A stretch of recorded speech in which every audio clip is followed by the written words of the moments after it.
మాది ముక్తినూతలపాడు గ్రామం. ఈ గత 15-20 రోజుల నుంచి ఒంగోలు నగరంలో క్యాన్సర్ హాస్పిటల్ వెనుక ముక్తినూతలపాడు గ్రామంలోని 186 సర్వే నెంబర్కి సంబంధించి అనేక కథనాలు మీడియాలో రావటం జరుగుతూ ఉంది. ఈ క్రమంలో ఇటీవల 2 రోజుల క్రితం వైఎస్ఆర్ పార్టీ నాయకులు ఆ ప్రాంతాన్ని సందర్శించి అక్కడ ప్రజలతో మాట్లాడి వాళ్ళు కొన్ని మీడియా ముఖంగా కొన్ని మాటలు చెప్పడం జరిగింది.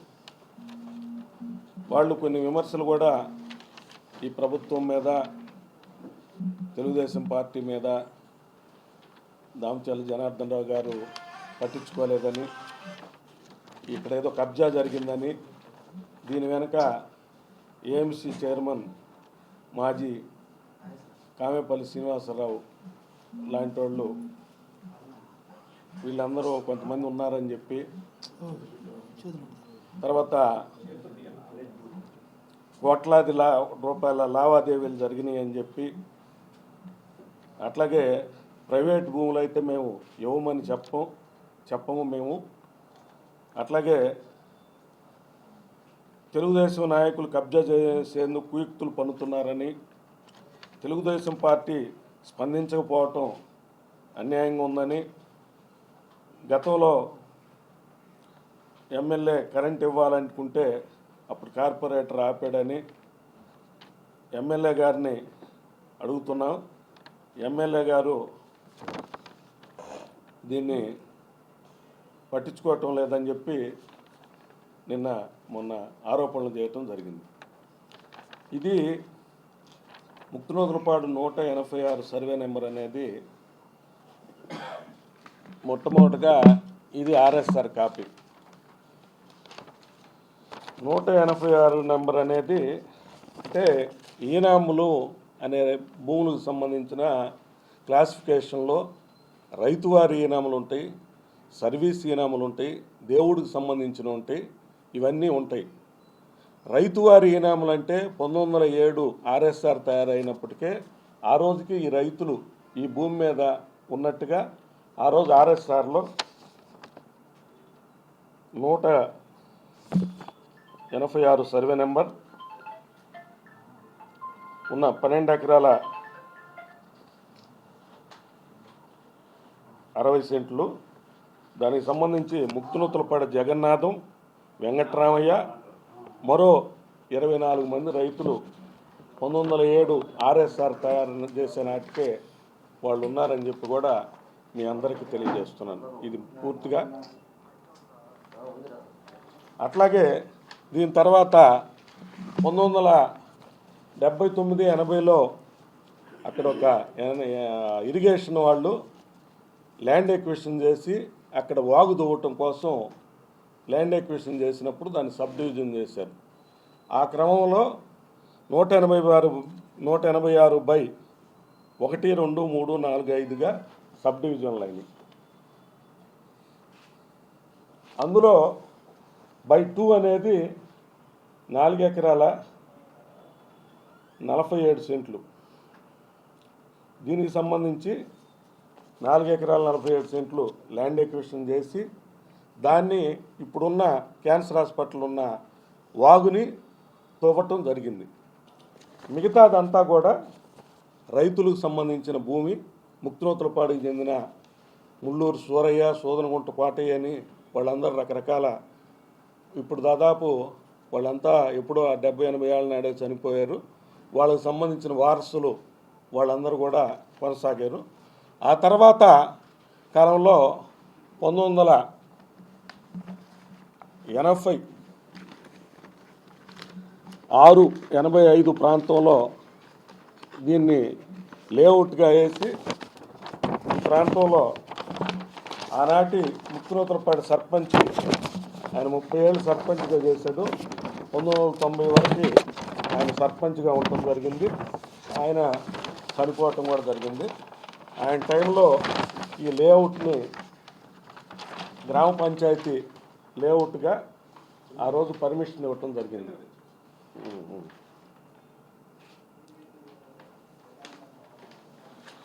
ఈ తర్వాత 1986 నుంచి అక్కడ అవన్నీ కూడా పట్టాలుగా వేసి అమ్ముకోవటం జరిగింది. ఇది ఒక రైతు ఈయనది సంబంధించి 1989లో ఇది పట్టాగా కొనటం జరిగింది. ఆ లేఅవుట్లోని ఒక ప్లాట్ని ఈ విధంగా 1989లో కొనటం జరిగింది.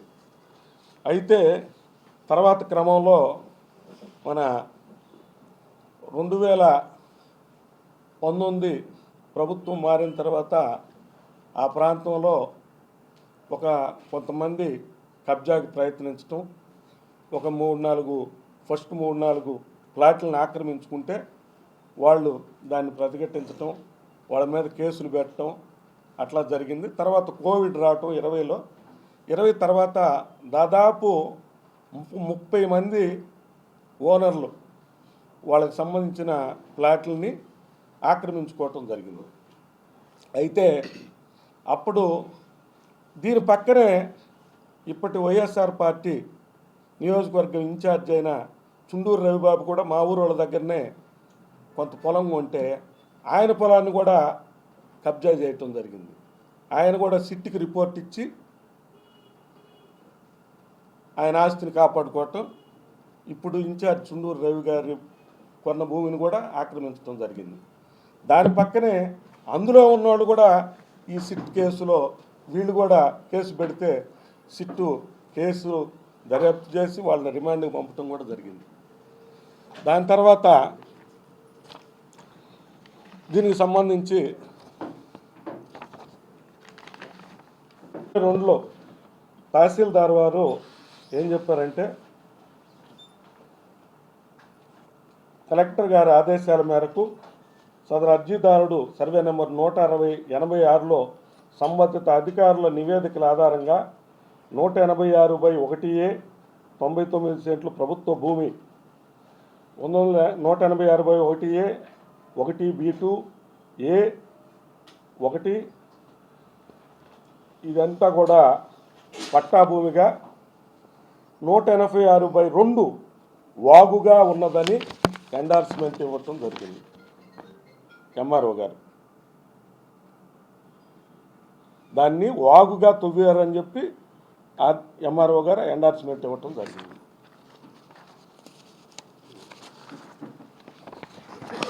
తర్వాత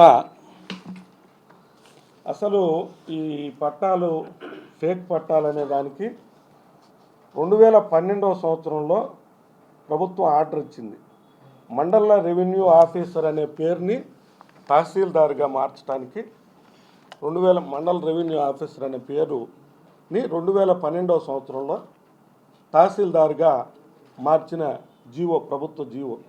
అయితే 12లో తహసీల్దార్ వస్తే 9వ సంవత్సరంలోనే అప్పటి ఎంఆర్ఓ సంతకాలతోటి ఫోర్జరీ చేసి 2009 సంవత్సరం అప్పటి ఎంఆర్ఓ చిరంజీవి పేరుతోటి అక్రమంగా ఇవన్నీ పట్టాలు తయారు చేసి వీటిని తీసుకొని వచ్చి వాళ్ళంతా కూడా 40 ఏళ్ళ నాడు అప్పుడు 30-35 ఏళ్ళ వయసులో ఉద్యోగాలు చేస్తానో చిన్న చిన్న పనులు చేసుకుంటూ కొనుక్కున్న వాళ్ళు ఇప్పుడు 70-80 ఏళ్ళ ముసలోళ్ళ మీదకి తీసుకొని వచ్చి వాళ్ళని అక్రమంగా వీళ్ళ పట్టాలన్నీ కూడా కబ్జా చేయటం జరిగింది.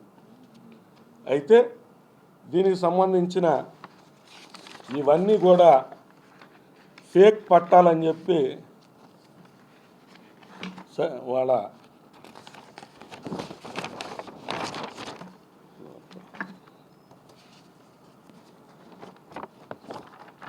ఇది వాళ్ళ మీద ఎఫ్ఐఆర్ కాపీ, వాళ్ళ మీద సిట్లో వేసిన కేసు తాలూకు ఎఫ్ఐఆర్ కాపీ. తర్వాత సర్వే నెంబర్లతో ఒకటి ఇచ్చారు. మండల సర్వేయర్ ఒంగోలు వారు ముక్తునోలపాడు సర్వే నెంబర్ 2024లో కూడా ఇది ఇచ్చారు. విచారించగా ఆ భూమిలో ఒక అర్జీదారుడు 18వ ప్లాట్ అతను అర్జీ పెట్టుకుంటే తనిఖీ చేయగా అర్జీదారు ప్లాట్తో పాటుగా సుమారు 30 ప్లాట్ల నందు కొనుగోలుదారులు కాకుండా ఇతరులు అక్రమంగా రేకుల షెడ్లు వేసుకుని ఉన్నారని వారిని విచారించగా వారు కూడా తమకు డీకే పట్టాలు ఇచ్చారని తెలిపారు. తదుపరి ఈ కార్యాలయ రికార్డు పరిశీలించగా వారు సమర్పించిన డీకే పట్టా నెంబర్ 208/1415, 193/1418, 196/1418 ఈ విధంగా ఇట్లా ఇవన్నీ ఇప్పుడు నేను చూపించిన దొంగ పట్టాలన్నీ కూడా రాస్తూ ఈ కార్యాలయం నుండి జారీ కాలేదని తెలిసినది. కావున భూ ఆక్రమణ జరిగినదని నిర్ధారించటమైంది. కావున పై పరిస్థితుల దృష్ట్యా ముక్తోదరపాడు సర్వే నెంబర్ 186 నందు ప్రస్తుత అర్జీదారుడు కొన్ని ప్లాంట్లు అన్యాక్రాంతం జరిగినందున ఏపీ భూ ఆక్రమణ చట్టం కింద చర్యలు తీసుకోవాలని కోరుతూ ఈ నివేదిక సమర్పించడమైందని తహసీల్దార్ వారు విన్నవించడం జరిగింది. ఆ తర్వాత మళ్ళా తహసీల్దార్ వారు డేట్ 2022లో కూడా ఇదంతా కూడా చూడండి 186లో 186/1 ప్రభుత్వ భూమిగా ఉన్నదని, తర్వాతది పట్టా భూమి ఈనాం అంటే సర్వీస్ ఈనాంకి రైతు వారి ఈనాంకి పట్టా భూమిగా దీన్ని చెందిద్ది, ఇది పూర్తిగా రైతులకు సంబంధించిందని చెప్పి కూడా ఇవ్వటం జరిగింది.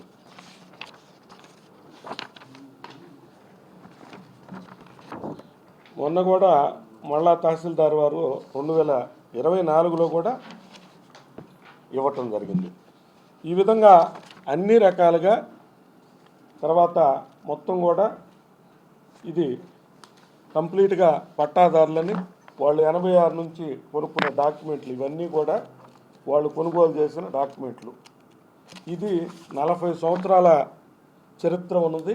దీనికి సంబంధించి వాస్తవాలు ఇగాగా ఏదో ఇక్కడ ఏదో అన్యాయం జరిగిపోయింది, కోట్లాది రూపాయలు చేతులు మారిని, ద్రోహం దుర్మార్గం అని చెప్పి ఇవన్నీ కూడా తెలుసుకొని మీడియా మిత్రులు కావచ్చు, లేకపోతే రాజకీయ పార్టీలు ప్రతిపక్ష పార్టీలుగా ఎక్కడైనా సమస్య ఉంటే మనం వెళ్ళాలి, దాన్ని అడ్రస్ చేయటం ప్రతిపక్ష పాత్ర, దాన్ని మేము ఓకే. కానీ ఇవన్నీ కూడా ఒకసారి ఎంఆర్ఓ గారిని కానీ ఆర్డీఓ గారిని కానీ విచారించి ఇది వాస్తవాలు ఏంటి అనేది తెలుసుకొని దీన్ని ముందుకెళ్ళాలని చెప్పి కూడా, అట్లాగే రాజకీయాల కోసం అసత్యమైన ప్రచారాలు చేయొద్దని చెప్పి కూడా నేను వైఎస్ఆర్ పార్టీ నాయకుల్ని ఒక వ్యక్తుల్ని పేరుతోటి చెప్పేటప్పుడు వాళ్ళకి ఎంత బాధ కలిగిద్దో కూడా ఒకసారి అర్థం చేసుకొని ఒక పేరు రాసేటప్పుడు కంపల్సరీగా దాన్ని నిజమా కాదని చెప్పి తెలుసుకోని బాధ్యత మీ అందరి మీద కూడా ఉన్నదని చెప్పి తెలియజేసుకుంటూ నేను సెలవు తీసుకుంటున్నాను.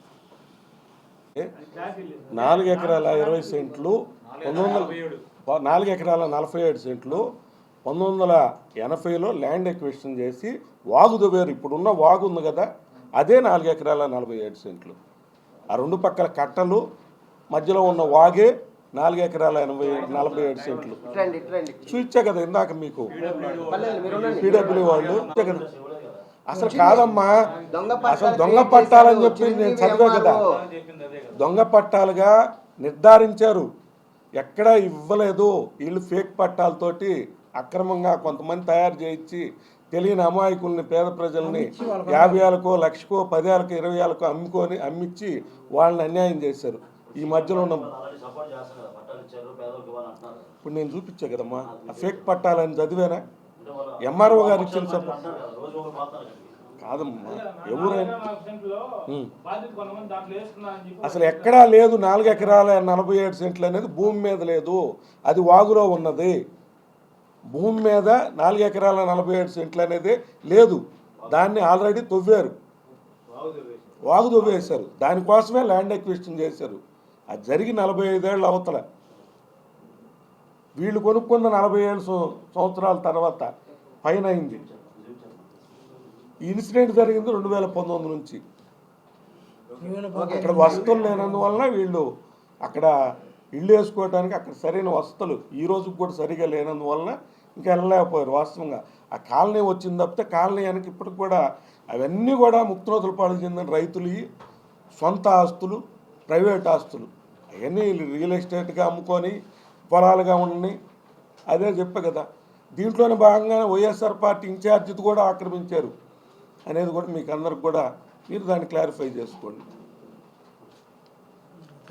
తర్వాత ఈ బాధితులకు కూడా మా దగ్గరికి ఎమ్మెల్యే గారి దగ్గరికి వస్తే మమ్మల్ని పంపించాడు దాని మీద విచారణ జరపమని. జరిపినప్పుడు మేము ఇవన్నీ కాగితాలన్నీ కూడా సేకరించి మీకు దీంట్లో హక్కు రాదు, మిమ్మల్ని ఎవరో మోసం చేశారు, మీకు అన్యాయంగా ఈ 10,000 20,000 ఎంతో డబ్బులు తీసుకుని అమ్మారమ్మా, వీటికి మీకు రాదు, మీరు అర్హులైన వాళ్ళందరికి కూడా ఎమ్మెల్యే గారి ద్వారా మేము రాబోయే రోజుల్లో పట్టాలు ఇప్పిస్తామని చెప్పి కూడా మేము ప్రామిస్ చేయటం జరిగింది. ఎమ్మెల్యే గారు కూడా మీకు పట్టాలు ఇప్పించి ఇల్లు కూడా కట్టిస్తామని చెప్పడం జరిగింది. తర్వాత వాళ్ళు అక్రమంగా ప్రవేశించారు, వీళ్ళు అక్రమంగా సక్రమంగానో, ఇప్పుడు వాళ్ళది ప్రైవేట్ ఆస్తిని కాపాడుకోవటం అనేది వాళ్ళకి మధ్య జరిగిన విషయం. ఇది తెలుగుదేశం పార్టీకి, ఎమ్మెల్యే గారికి కానీ తెలుగుదేశం పార్టీ నాయకులకు కానీ ఏమైనా సంబంధం ఉందా?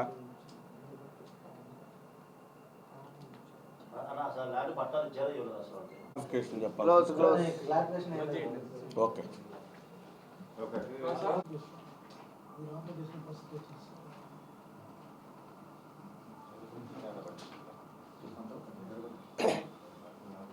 ముందుగా మీడియా మిత్రులందరికీ నమస్కారం అండి. గత కొంతకాలంగా ఈ కార్మిక నగర్లోని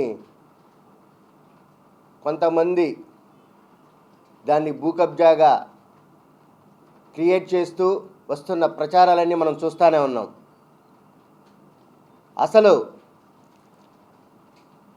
అక్కడ ఉన్న నిజాలను తెలుసుకోకుండా వైసీపీ నాయకులు తెలుగుదేశం పార్టీ మీద, తెలుగుదేశం పార్టీ నాయకుల మీద, మా జనార్దన్ గారి మీద అవాకులు చవాకులు పేలటం, అతని మీద బురద జల్లటం ప్రయత్నం విపరీతంగా చేస్తూ ఉన్నారు. అసలు అక్కడ ఉన్న సమస్య, అక్కడ 2009లో అక్కడ ఉన్నటువంటి చాలామంది దొంగ పట్టాలని క్రియేట్ చేసుకొని కాంగ్రెస్ గవర్నమెంట్లో అక్కడ గవర్నమెంట్ స్థలాలన్నీ కబ్జా చేయడం జరిగింది. అంతేకాకుండా దానిలో 2012 దాకా ఆక్యుపై చేశారు. తర్వాత మరలా దాన్ని 2019లో మళ్ళీ వైసీపీ గవర్నమెంట్ వచ్చిన తర్వాత మళ్ళీ ఆ స్థలాల్లోకి పోయి ఇల్లు కట్టించుకోవటం ఆ విధంగా జరిగింది. దీనికంతా కారణం ఎవరు? అప్పటి పాలకులైనటువంటి వైసీపీ నాయకులు ఎంకరేజ్ చేసి వాళ్ళని దొంగ పట్టాలు క్రియేట్ చేసి అక్కడ ఉన్నటువంటి జనాల్ని మభ్యపెట్టి వాళ్ళని మోసం చేసి అందరి దగ్గర డబ్బులు వసూలు చేసిన సంగతి మన అందరికీ తెలిసిన విషయమే. అసలు విషయాన్ని తీసేసి ఈరోజు అక్కడ లబ్ధిదారులు ఉన్నారు, ఆడ సొంత వాళ్ళ ఉన్నటువంటి హక్కుదారులు ఉన్నారు. ఎంఆర్ఓ గారు కానీ ఆర్డీఓ గారు కానీ వీళ్ళవన్నీ దొంగ పట్టాలు, ఇవి చెల్లవు అని చెప్పి అంత క్లియర్గా ఇచ్చిన తర్వాత కూడా మీరు దీన్ని రాజకీయంగా చేసి ఇప్పుడున్న రూలింగ్ గవర్నమెంట్ తెలుగుదేశం పార్టీ మీద బురద జల్లాలనుకుంటే అది కరెక్ట్ కాదని వైసీపీ నాయకులు తెలియజేస్తూ ఉన్నాం. అంతేకాకుండా ఇప్పుడు కూడా రోజుకి 10 మంది 2019 నుంచి 24 వరకు అలా ఎంతోమంది స్థలాలు కబ్జాలు చేసుకొని రోజు దామచర్ల జనార్దన్ గారి దగ్గరికి రోజుకి 10 మంది దాకా తిరుగుతూ ఉన్నారు. హక్కుదారుడు ఒకరై ఉంటారు, ఆక్రమించుకొని ఇంకొకరు ఉంటాడు. ఈ విధంగా ప్రజల్ని అందరినీ ఇబ్బంది పెట్టిన ప్రభుత్వం వైసీపీ ప్రభుత్వం. మీరు చేసిన పాపాలని మాకు కడగటమే సరిపోతూ ఉంది. ఎంతోమంది నిర్వాసితులు హక్కుదారులు చూడండి, వాళ్ళు కూడా వచ్చున్నారు. అక్కడ అసలు విషయం తెలుసుకోకుండా అప్పటికి దామచర్ల జనార్దన్ గారు అక్కడ ఉన్నటువంటి వైసీపీ గవర్నమెంట్ మోసం చేసినా వాళ్ళందరికి కూడా మనం మళ్ళీ పట్టాలు ఇద్దాం, వాళ్ళందరికీ పట్టాలు ఇచ్చి ఇల్లు కట్టిస్తాం అని హామీ ఇవ్వడం జరిగింది. అంటే మీరు వాళ్ళందరినీ మోసం చేసినా మీ బురదను కూడా మేమే కడుగుతున్నాం. ఆ విధంగా దామచర్ల జనార్దన్ గారు 24 గంటలు కష్టపడి అన్ని రకాల వ్యవస్థల్ని గాడిని పెట్టుకుంటా పోతూ ఉంటే ఈరోజు మీరు మీ బురదను మా మీద చల్లాలని చూడటం కరెక్ట్ కాదని కటారి శంకర్ గారికి కూడా తెలియజేస్తున్నాం. ప్రతి ఒక్కటి ఆధారం ఉంది. మీరు ఇప్పుడు కామేపల్లి శ్రీనివాసరావు గారు మొత్తం చెప్తారు. ప్రతి విషయానికి ఆధారం ఉండే మాట్లాడతాం. ఊరక మీరు వేగ్గా బురద చల్లాలంటే అది కరెక్ట్ కాదని తెలియజేస్తున్నాం. మీరు 2019 నుంచి 24 వరకు ఏమేమి చేశారో, ఎన్ని కబ్జాలు చేశారో, ఎంతమంది ఉసురు తీసుకున్నారో మొత్తం కూడా దామచర్ల జనార్దన్ చిట్టాలు తీస్తా అనే ఉన్నాడు, ఇంకా తీయబోతాడు. ఒక్కొక్కటి వ్యవహారం కూడా తెలిసిద్దని తెలియజేస్తూ ఉన్నాం. అందరికీ నమస్కారం అండి. ఇప్పుడు ఏదైతే 186 సర్వే నెంబర్ గురించి పూర్తిగా దాంట్లో జరిగిన పరిస్థితుల మీద అన్న కామేపల్లి శ్రీనివాసరావు గారు మీడియా సోదరులకు వివరించారు. ప్రస్తుతం ఈ వైఎస్ఆర్సీపీ నాయకులకి తెలుగుదేశం పార్టీ కూటమి ప్రభుత్వం వచ్చిన కానించి పెద్దగా పని లేదు. ఎందుకంటే ప్రతిపక్ష పాత్రలో చాలా పనులు ఉంటాయి. వాళ్ళకేమో మేము అవకాశం ఇట్లేదు, వాళ్ళకేం పని లేక వెళ్ళేసి కొంతమంది కష్టపడి దాదాపు 40 ఏళ్ళ క్రితం 50 ఏళ్ళ క్రితం కొనుక్కున్న భూములు గవర్నమెంటు వీళ్ళది పట్టా భూమి అని చెప్పని వీళ్ళే భూ యజమానులు అని చెప్పి ఇచ్చిన తర్వాత ఏదైతే వాళ్ళ అధికారంలో ఉన్నప్పుడు వాళ్ళ హయాంలో వాళ్ళ నాయకుడు ఒకడు ఉన్నాడు, ఈ దొంగ పట్టాలు పుట్టించి వాడు అక్కడ పేదవారు ఏదో పని పాటు చేసుకున్న వాళ్ళు ఆశపడి మనకు ఉండడానికి ఒక నివేశనం ఏర్పడిద్దని చెప్పని పాప ఆశతోటి అక్కడ పెట్టి కొనుక్కొని దొంగ పట్టాలు కొనుక్కొని చిన్న షెడ్లు వేసుకొని ఉంటుంటే జరిగింది అన్యాయం వాళ్ళకి, చేసింది మీ పార్టీ వాళ్ళు. మీరు కాపాడాల్సింది వాళ్ళని. మీ పార్టీ ద్వారా అన్యాయం అయిన వాళ్ళని మీరు వాళ్ళని చేయాల్సింది పోయి వాళ్ళు వస్తే మా ఎమ్మెల్యే జనార్దన్ గారి దగ్గరికి వస్తే ఆయన వెరీ క్లియర్గా చెప్పాడు, అమ్మా మీకు దీంట్లో నేను న్యాయం చేరుస్తానమ్మా, మీకు వేరే దగ్గర కూడా మీకు స్థలాలు ఇస్తానని చెప్పన్నారు. వాళ్ళు వస్తూ ఉన్నారు, చేస్తూ ఉన్నారు, అయిపోయింది. అంతా అయిపోయినాక ఇప్పుడు పోయి వైఎస్ఆర్సీపీ వాళ్ళు లబ్ధి పొందామని ఉద్దేశంతో పోతే మేము ఒకటే చెప్తా ఉన్నాం, ఇది ఏదైతే ఇప్పుడు దీనికి సంబంధించిన స్థలంలో మీకేమీ ఉపయోగం ఉండదు, మైలేజ్ రాదు. ఒకటి చేయండి, మీ ప్రభుత్వ హయాంలో ఏదైతే గత శాసనసభ్యుడిగా ఉన్న అతను అయితేనేమి మీ ప్రభుత్వం 2019 నుంచి 2024 దాకా ఒంగోలు నగరంలో చాలా కబ్జాలు చేసింది. దాని ద్వారా చాలామంది బాధితులు ఉన్నారు. దాని మీద వెళ్ళండి, వాళ్ళకు న్యాయం చేసే విధంగా పోరాటం చేయండి, మీకు మంచి మైలేజ్ వస్తుందని చెప్పని హితవు పలుకుతా ఉన్నాను. ఇంకొకటి కూడా మీడియా మిత్రులు చెబుతున్నాను, మనకి ఏదో ఒక యూట్యూబ్ ఛానల్ ఉంది, మనకేదో మీడియా చేతిలో ఉందని తంబులైన్స్ వేరేగా పెట్టి ఆ తంబులైన్స్ ద్వారా ప్రజల్లో అతని క్యారెక్టర్ ఎంత డ్యామేజ్ అయ్యేది ఒకసారి ఆలోచించుకోండి. మీకు నిజంగా వాస్తవంగా మీడియా పాత్ర ఉండదు కాబట్టి వాస్తవాలు తెలుసుకోవాలా ఏం జరిగిందని చెప్పని. అతను మాట్లాడిన మాటలు అతను కూడా ఏం చెబుతున్నాడు, అక్కడున్న వాళ్ళు అంటున్నారు పలానా వాళ్ళ పాత్ర ఉందని, పలానా అతను 9 పట్టాలు అడిగారని చెప్పి అక్కడున్న వాళ్ళు అంటున్నారని చెప్పని వాళ్ళు అన్నారు. దాన్ని మనం కూడా మీడియాలో యూట్యూబ్లోనే ఒక న్యూస్గా పెట్టేటప్పుడు దాన్ని కనుక్కొని అమ్మ ఎవరున్నారు ఏందని కనుక్కొని పెడితే బాగుంటుంది. వాస్తవంగా ఇది అసలు మా పార్టీకి ఎటువంటి సంబంధం లేని అంశం. మేము కూడా ఎప్పుడైతే మీరు కొంతమంది మా పార్టీ నాయకుల పేర్లు పెట్టడం వల్ల మేము వచ్చి ఈ రోజున వాళ్ళ వైపు మాట్లాడాల్సి వస్తుంది, వాళ్ళ నిజం వైపు నుంచున్నాం. తెలుగుదేశం పార్టీ ఎప్పుడు కూడా బాధితులు ఎవరు ఉంటారో ప్రతిపక్షంలో కూడా అదే పని చేశాం, అధికారంలో కూడా బాధితుల వైపే మేము పోరాటం తెలియజేస్తా ఉన్నాం. దయచేసి మీడియా మిత్రులు ఈసారి ఏదైనా మంచి వార్తనిచ్చేటప్పుడు కొంతమంది వ్యక్తుల గురించి కనుక్కొని వాళ్ళు చెప్పని క్యారెక్టర్ల గురించి కూడా తెలుసుకోవాలా. ఇప్పుడు కామేపల్లి శ్రీనివాసరావు అనే పేరు పెట్టినప్పుడు ఆయన గురించి అసలు కనుక్కోండి. మీరు ఆయన ఏంది, ఆయన క్యారెక్టర్ ఏంది, ఎలాంటి వాడు అని చెప్పనేది కనుక్కొని మీరు ఎంక్వైరీ చేసుకొని చేస్తే బాగుంటుందని చెప్పని పలుకుతా ఉన్నాను. దయచేసి ఆ పొరపాటు లేకుండా చూడండి. వైఎస్ఆర్సీపీ వాళ్ళకి ఏదైనా మీరు గత ప్రభుత్వంలో మీరు కూడా ఉన్నారు, అందరు మీడియా మిత్రులు, వాళ్ళు నాయకులు చేసిన తప్పులు ఉన్నాయి, వాటికి సంబంధించి వాళ్ళకి ఏదన్నా మీరు మంచి సమాచారం ఇస్తే వాళ్ళని వెళ్ళి అక్కడ యుద్ధం చేసుకోమనండి.